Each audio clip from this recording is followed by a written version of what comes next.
Os canais de transposição ou eixos de transposição de águas do Rio São Francisco. É um projeto aí da década de 2000 e começa a ser implantado a partir de 2008 e só foi terminar agora em 2021. Foram 13 anos, 14 anos de execução.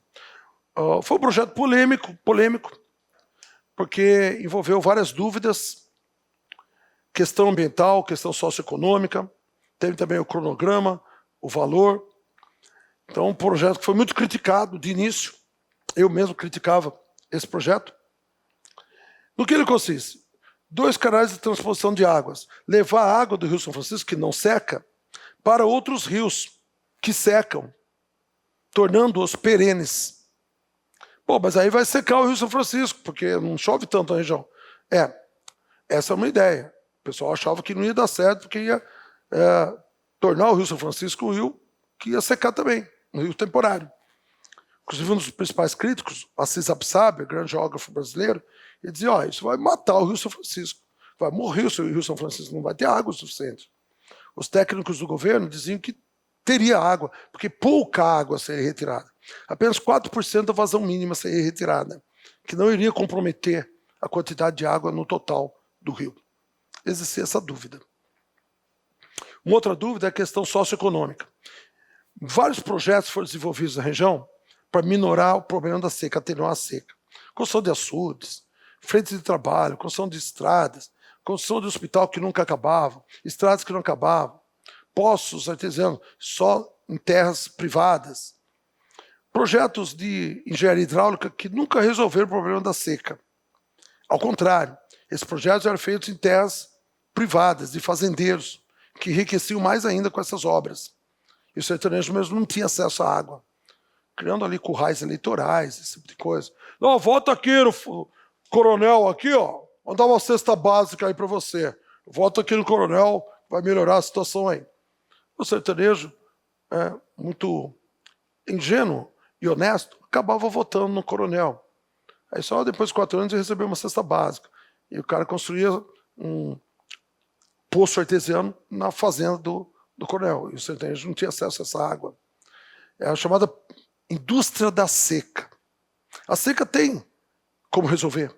Israel foi inventado no deserto. Os caras fizeram engenharia, mexer com o solo, irrigação por gotejamento, consegue plantar. É um país desenvolvido. Porque o nosso semiárido não é deserto como é Israel. Não é deserto, aqui chove um pouco.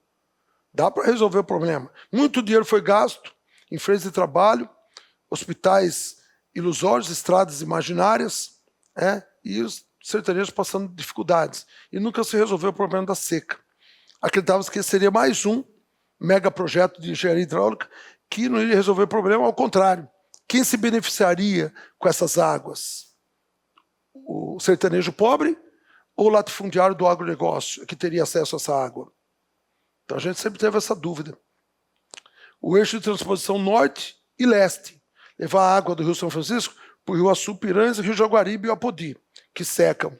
E o eixo leste, levar água para o Rio Paraíba, no estado de mesmo nome, Paraíba.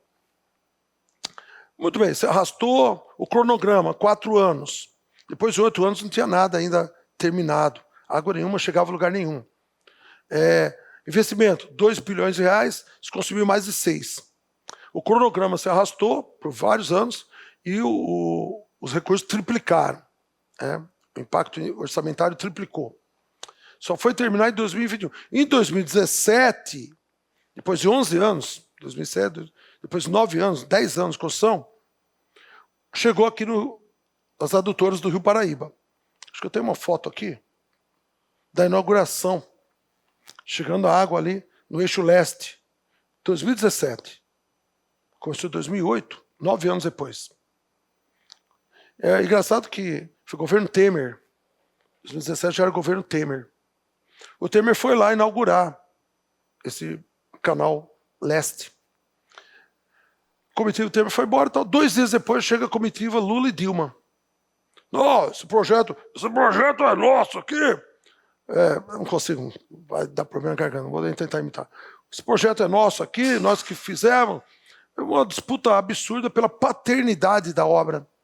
Né? Foi o Lula que começou lá no governo dele, se arrastou, não terminou, a Dilma não terminou, foi inaugurado pelo Temer. Aí eles foram lá reinaugurar. Ficou uma disputa patética pela paternidade da obra. Mas eles não falaram quanto de dinheiro foi, quanto se atrasou e que o eixo norte estava inacabado, com o mato, algumas áreas desmoronaram, o mato comeu aqui, construtoras, empreiteiras, sumiram com o dinheiro, queriam aditivos. O que é o aditivo? Quer mais dinheiro para continuar a obra. Houve casos de corrupção. E vocês não falaram, olha o estado que estava. Só foi terminar o eixo norte em 2021, pouco tempo atrás. Os governos continuaram, o Temer continuou, e o Ministério da Infraestrutura do governo, que veio depois do Temer, continuou também, e terminou em 2021. Eu queimei a língua, eu achava que essa água não ia chegar para o sertanejo pobre, só o latifundiário seria beneficiado, que o Rio São Francisco ia secar, não secou. O Rio São Francisco continua funcionando, os eixos, as adutoras estão funcionando, a água está chegando, o sertanejo pobre está recebendo a água.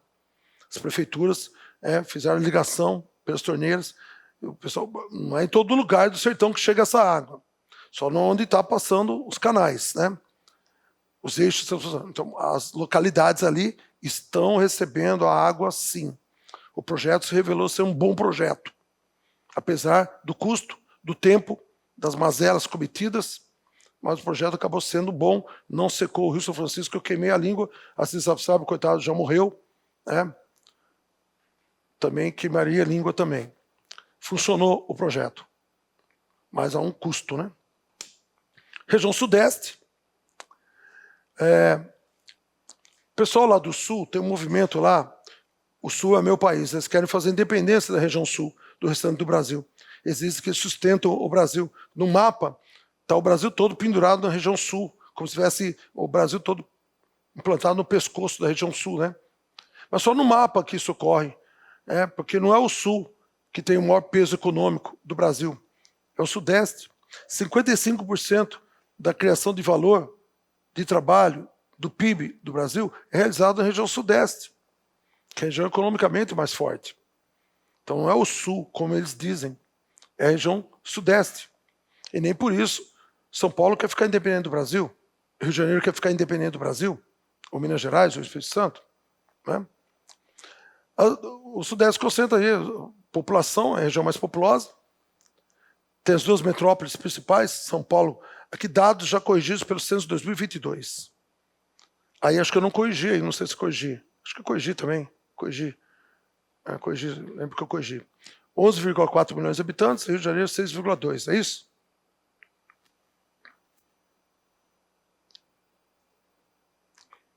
Bom, 12, Rio de Janeiro 6,3, né? Não corrigi aí. Esse tá a estimativa que era para ter, né? Não tem o... É 6,3. 6,7? Ah, tá. Mas o censo mostrou que tem menos gente do que se imaginava. Tá aqui, esse aqui dado corrigido pelo censo.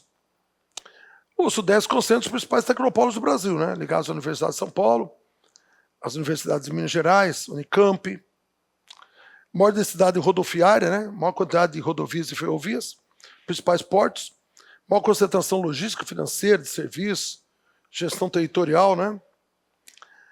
O Sudeste é o maior produtor de petróleo e aço, né? O petróleo é o Rio de Janeiro e aço é Minas Gerais. Na verdade, o Sudeste ele produz mais de 90% do petróleo brasileiro. E 94% do aço brasileiro é produzido pelo Sudeste, os 4 estados aqui. Tem uma agropecuária muito forte, né? Uma agropecuária desenvolvida, moderna, agronegócio. Você tem aí o maior produtor de açúcar, é o Sudeste, São Paulo, etanol também, suco de laranja também, café em Minas. Os problemas ambientais é o desmatamento da Mata Atlântica, não tem quase. Cadê a Mata Atlântica? Não tem mais quase, né? Desapareceu. E os centros urbanos muito poluídos, né? Cidades como Rio de Janeiro, São Paulo. Sendo dessas cidades, Rio de Janeiro e São Paulo, os rios, né? Os riozinhos que atravessam, são valões de esgoto. né?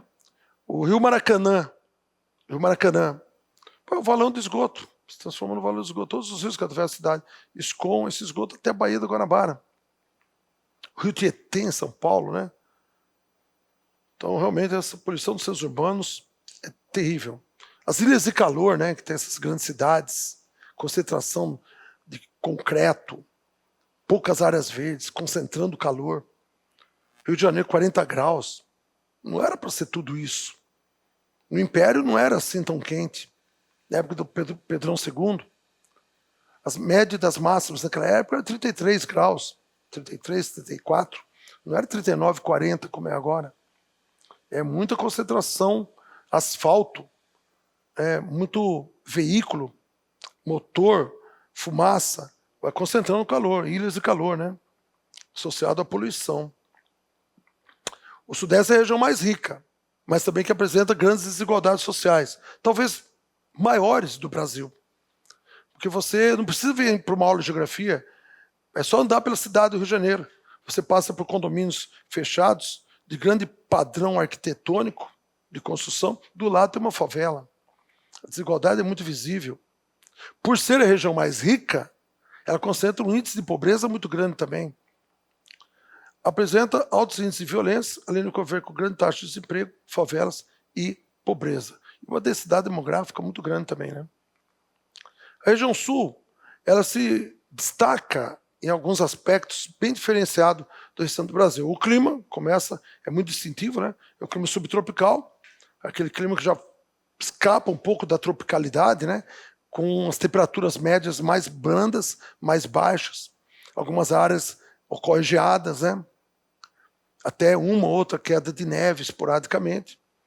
Aí nós temos o destaque de paisagem, a Mata das Araucárias, aquela floresta do Pinheiro do Paraná, no Paraná, e as pradarias, lá no extremo sul da Campanha Gaúcha, extremo sul do Rio Grande do Sul, os campos limpos, pradarias sul-americanas, Campanha Gaúcha, Pampa Gaúcho, é uma ótima área de pastagem natural, né? Criação de gado.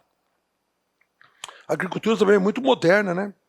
Aí, totalmente voltada para a agroindústria, alimentícia, beneficiamento, né? O agronegócio forte, principalmente carne suína, o rebanho bovino também é de destaque, mas carne suína, granjas, avicultura de corte, é muito forte essa região sul. Forte a produção de grãos, é o segundo maior produtor de soja do Brasil, maior produtor de milho do Brasil, maior produtor de arroz do Brasil, maior produtor de feijão, maior produtor de feijão e maior produtor de trigo. Aí eu coloco geralmente os que são maior, né? Soja é o segundo maior. O maior produtor de soja é o Centro-Oeste.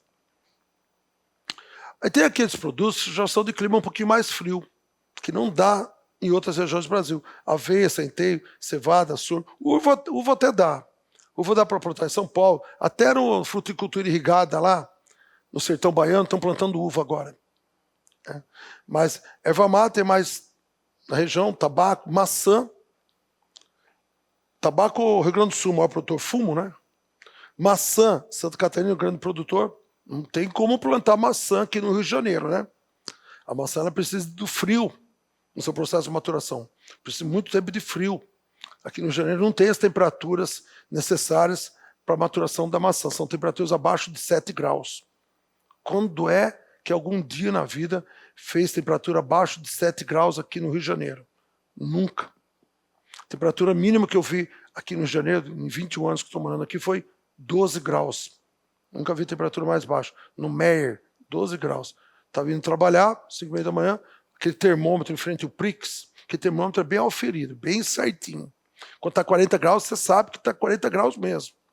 Aí indo trabalhar, saí de casa, normal, calça, uma camisa preta do Iron Maiden.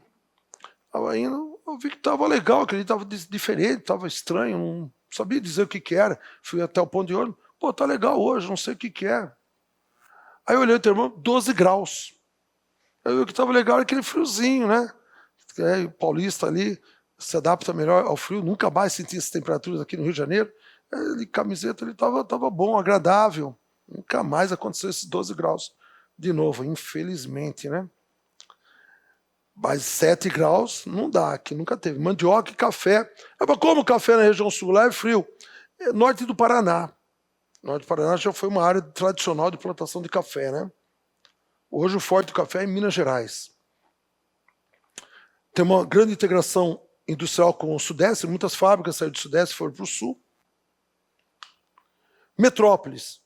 Duas importantes metrópoles, Curitiba e Porto Alegre. Curitiba já é a maior metrópole do Sul. A população de Curitiba já é maior do que de Porto Alegre. O problema ambiental que tem lá é a arenização da campanha gaúcha. O que é isso? Areais. A erosão da água e da chuva e os ventos vão carreando as areias, que vão se ficando superpostas em cima da vegetação de gramas, de pradarias, formando extensos areais. Você olha assim, parece um deserto. Tem dunas. Parece um deserto. O deserto de Alegrete, sudoeste. Isso aí ocorre lá mais no sudoeste do Rio Grande do Sul. Aquela bifurcação entre Uruguai e Argentina. Aquele quadrado final do Rio Grande do Sul. Extremo sul. É um processo aí de alteração natural e humana. Pisoteio do gado, que vai deixando o solo mais desagregado, com a erosão e os ventos. Então está formando esses areais e você tem a perda do solo. Não dá para criar gado, não dá para plantar, não dá para fazer nada. As areias acumuladas, extensas áreas, muitos hectares. Eles chamam lá de deserto de Alegrete, mas não é deserto.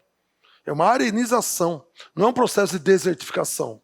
Desertificação é outra coisa, é a degradação da área, né, por manejo agrícola também inadequado, uma área já de clima mais seco. Ali o clima não é seco, aqui o clima é úmido. Essa região do Rio Grande do Sul, o clima é úmido. Chove bem, mas as areias se acumularam. É uma arenização. Tem chuvas ácidas na região de extração de carvão em Santa Catarina. Combinação do vapor d'água, chuva, com a poluição gerada pelo carvão, produz as chuvas ácidas. Aí houve um forte contingente de fluxo migratório europeu para a região. Santa Catarina, eslavos foram para o Paraná. Santa Catarina recebeu imigrantes portugueses, italianos, alemães. Rio Grande do Sul também recebeu portugueses, italianos, alemães. Então você tem uma grande quantidade de população branca, com menor índice de miscigenação. Algumas localidades chegam a ter um percentual de mais de 80% da população branca praticamente sem grandes miscigenações.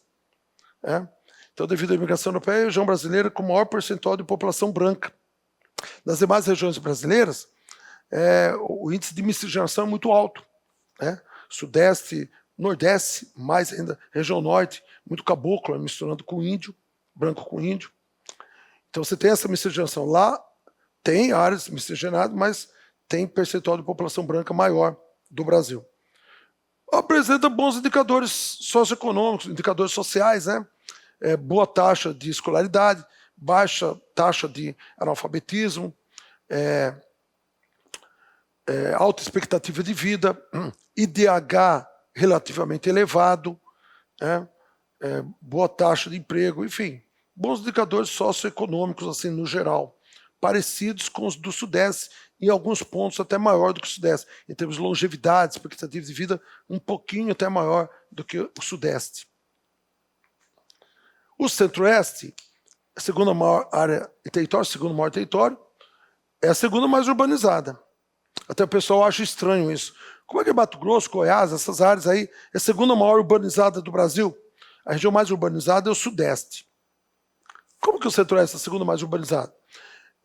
Primeiro tem algumas cidades grandes de destaque ali que concentram muita gente. Brasília, terceira maior cidade do Brasil. Tem Goiânia, das capitais estaduais.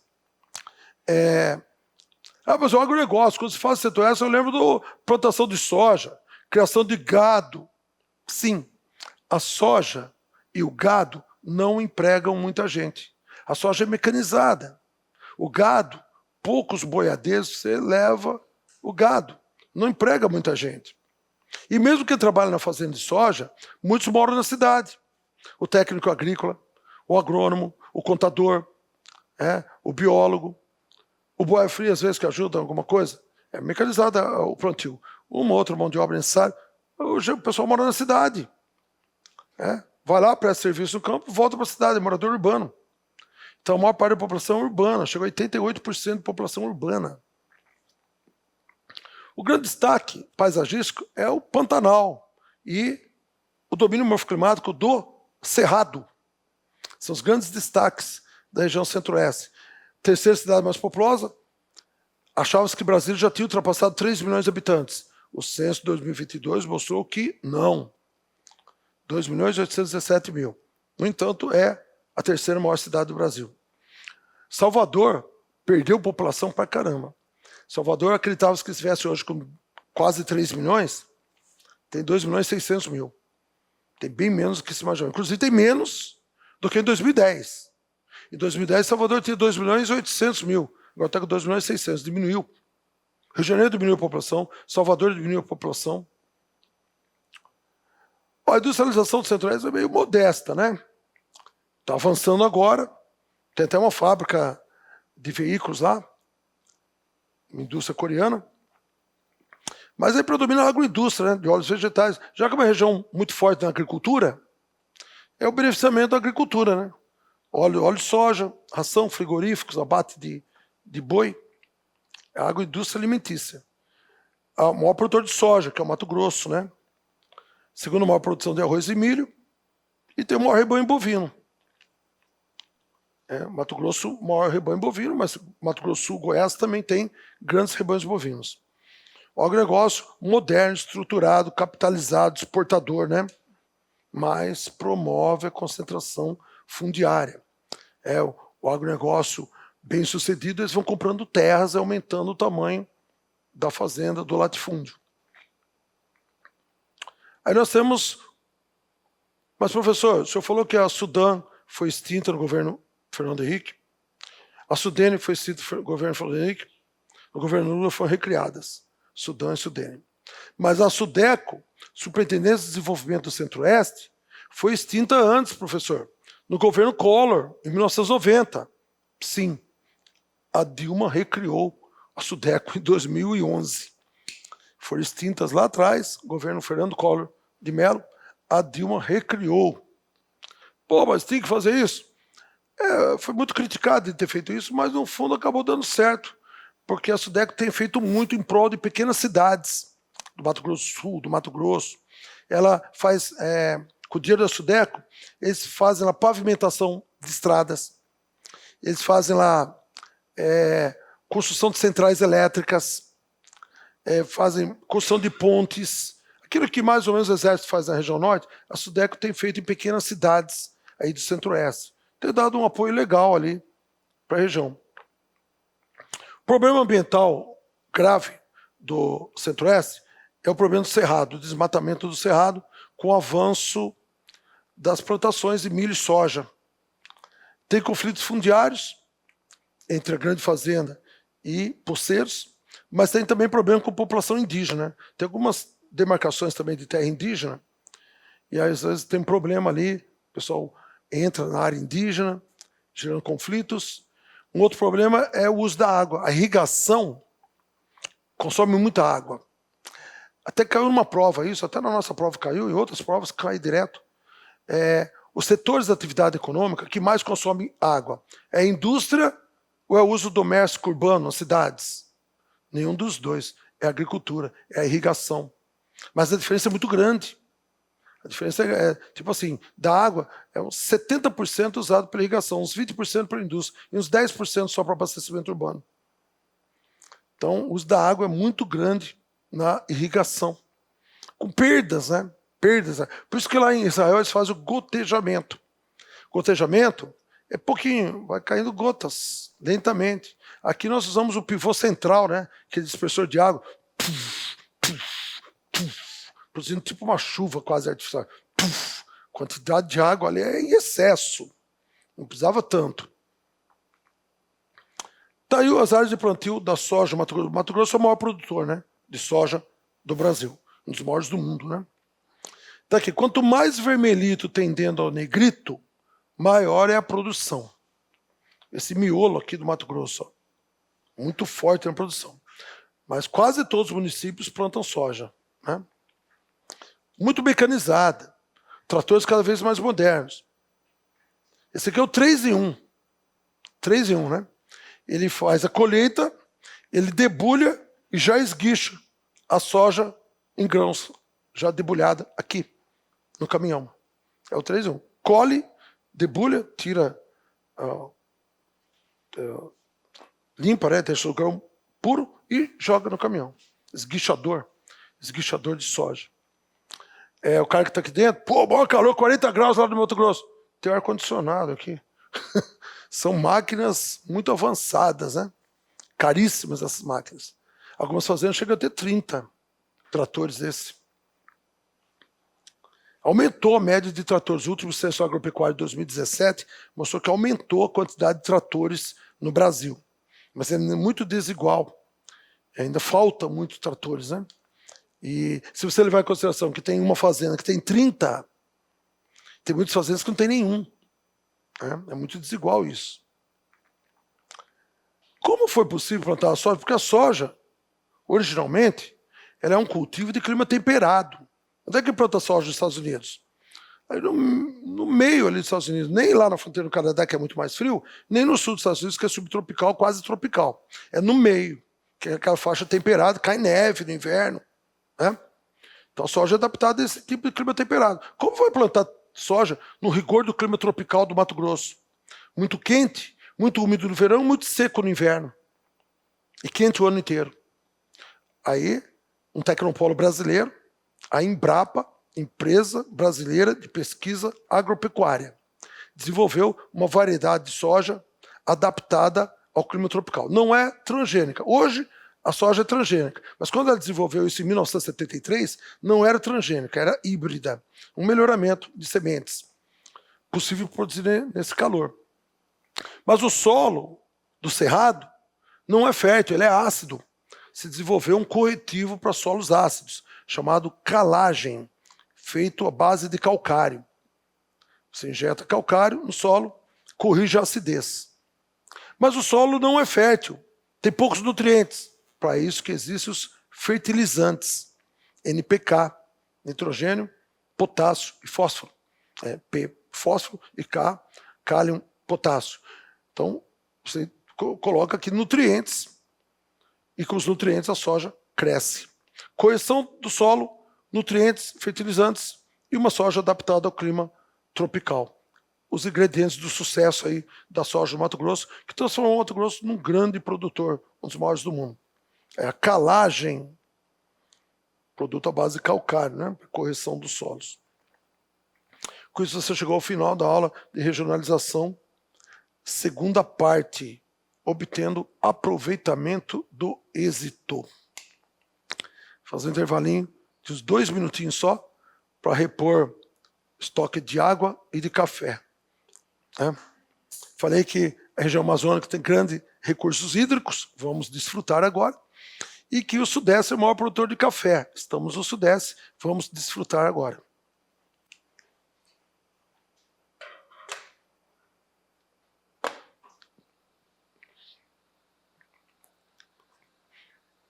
Não sei se vocês já perceberam, mas a aula de geografia ela tem muitos detalhes, muitos nomezinhos, muitas relações, uma coisa influenciando a outra. A calagem, correção do solo, tecnopolo, hibridação, biotecnologia, pronto. Mato Grosso, grande produtor. É o investimento capital, é o investimento da pesquisa científica, que tornou uma área imprópria, uma área altamente produtiva. Né? Então a geografia tem muito isso daí. Tem nomenclatura, tem dinâmicas, interrelações. E aí você tem que dar uma papirada de apoio aí, né? Sempre papirando. Coloquei muito exercício aí para dar uma ajuda. Fazer exercício é bom. Bom, entendi esse assunto, mas vem um exercício. Mas agora, fiquei na dúvida aqui, mas será que pode isso, não pode? O exercício ajuda você a ver de outro ângulo a questão, aumentando sua percepção sobre aquele assunto e seu conhecimento sobre o assunto.